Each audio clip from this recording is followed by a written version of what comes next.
that the legend of the Kraken may have originated from the sightings of the giant squid.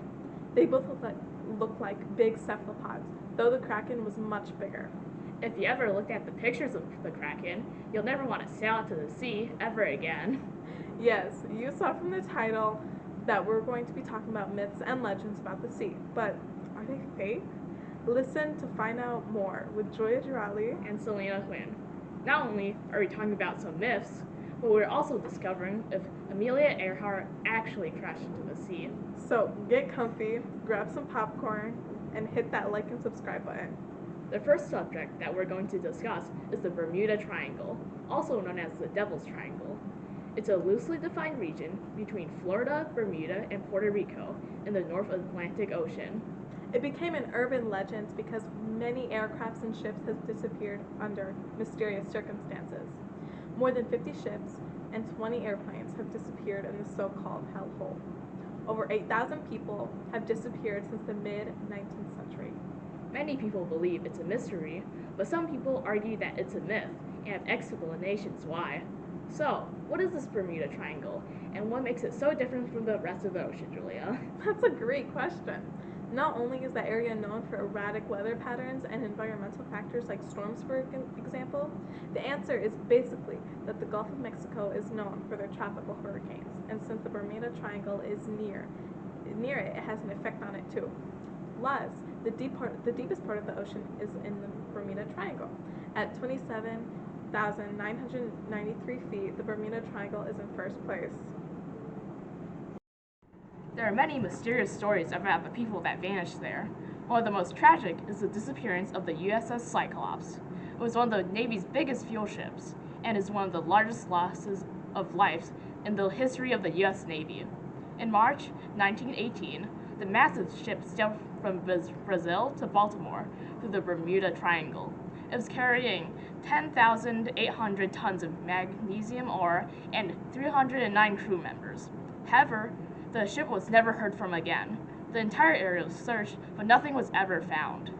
No remains of the ship or any crew members have been found. The captain of the USS Cyclops never sent a distress signal, and no one responded to radio calls from other vessels. No one knows why it disappeared. Another story about the Bermuda Triangle is the story of Carol A. Deering. On January 31st, 1921, Deering was found traveling on the treacherous rocks of Hatteras Diamond Shores, North Carolina. However, when the barbarous investigation team reached the vessel, they found a deserted ship with all crew members missing, along with the crew's personal belongings, navigational equipment, logbooks, and life rafts, among other things. Often known as the ghost ship of Outer Banks, another mystery of the Bermuda Triangle. Let's discuss the disappearance of Amelia Earhart. Even though she didn't vanish in the Bermuda Triangle, her fate is a very interesting mystery. She was the first female pilot to fly solo non-stop across the Atlantic Ocean and set many other records. On July 2nd, 1937, she disappeared over the Pacific Ocean while attempting to become the very first female pilot to fly around the world. Before her disappearance, she sent out an emergency signal, but when people searched for her, not even her plane was found. No one knows what happened to her. Historians think that she crashed into the Pacific Ocean. There were also many conspiracy theories on what happened. There was the New Britain theory that Earhart turned back mid-flight and tried to reach the airfield at Rabaul, New Britain. An Army veteran reported that in 1945 he had seen a wrecked aircraft in the jungle that may have been Earhart's Electra, but when they searched there, they didn't find any signs of wreckage. There are also the Japanese capture theory that assumes that Japanese forces captured Earhart after they navigated to the Japanese South Seas Mandate. A number of her relatives think that the Japanese were somehow involved in her disappearance. Since there was no evidence to support either theory, most people just believe she crashed into the ocean. To be honest, I'm kind of done talking about this ocean. Next, we're going to be talking about mythical sea monsters. Before we start, let's hear a word from our sponsors.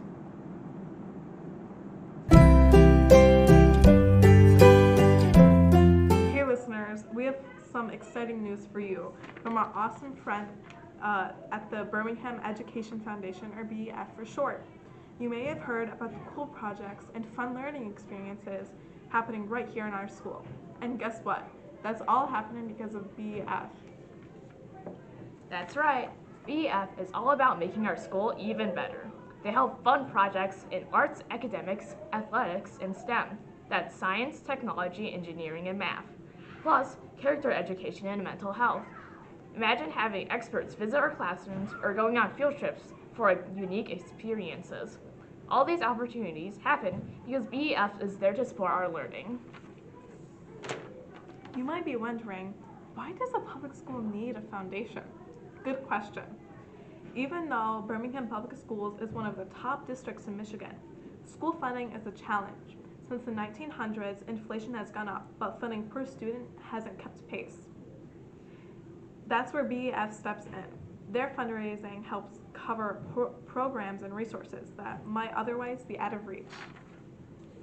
So, when you see a project that makes you think, whoa, that's awesome, there's a good chance that BEF played a part. They fund pilot programs, buy important equipment, and bring in resources that make learning even more fun and impactful. So thank you, BEF, for supporting Mr. Neppa's and Mr. McLeod's classrooms and so many others. Because of you, our engaged classes get hands-on experiences that really make a difference on how we learn and grow. And remember, the support of BEF is all about making sure that we have the best learning experience possible. So, let's give a big shout out to the Birmingham Education Foundation, making learning awesome one grant at a time. There are tons of myths and legends about sea monsters. Some of the most popular ones that you probably know about are the Hydra, the Leviathan, and the mermaids. Could you add on, Julia? For sure, there are many other sea creatures from all over the world, but these three are the ones we'll be talking about today. Let's start with the Hydra. The Hydra was a serpent-like water monster with 9 heads. It must be very smart, like Albert Einstein. It often appears in Greek and Roman mythology. Quick question, Selena. What are some of the abilities the Hydra has? The Hydra has many interesting abilities, like being able to grow back 2 more heads if one head was cut off. And each head also has its own unique personality. It was said to be venomous as well. Even though it may seem invincible, its one weakness that Hercules used to defeat it is fire.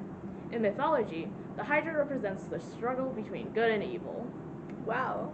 Here's another sea monster. This one is from the Hebrew Bible. A sea serpent demon noted in theology and mythology. It is in several books of the Hebrew Bible. The Leviathan is often an embodiment of chaos. And they threaten to eat people that did bad things. And after, the Leviathan is destroyed.